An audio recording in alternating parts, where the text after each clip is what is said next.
सौम्यଙ୍କ बापाଙ୍କ सीधा टार्गेट कारण सौम्य बर्बर कांडरे जो भली भाव में बाल्यंतारे बर्बर कांड घटिला पूरा चारिआडे ताकू नहीं हईचई सृष्टि है विभिन्न प्रतिक्रिया आसूची एइथिपाई जे जेहेतु परिवार लोके सौम्यंकर परिवार लोके जो भली भाव में तदंत चली प्रथम ही ताकू नहीं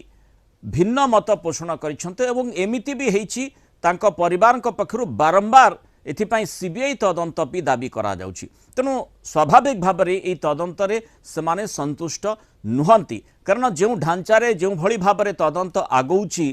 ताकू नहीं विभिन्न समय से स्वर उत्तोलन करिसेंती तेणु बाल्यंता बर्बर कांडरे एबे पुलिस को सीधा निशाना करिसेंती सौम्यंक परिवार प्रश्न करिसेंती जो पुलिस कर्मचारी सामिल अछंती सेमानकु काहेकि गिरफ करा जाई नाही अर्थात से दिन जो माने घटना समय उपस्थित थिले आमे बारंबार से संपर्कित चर्चा भी करिछु जे सेमानकर भूमिका को नहीं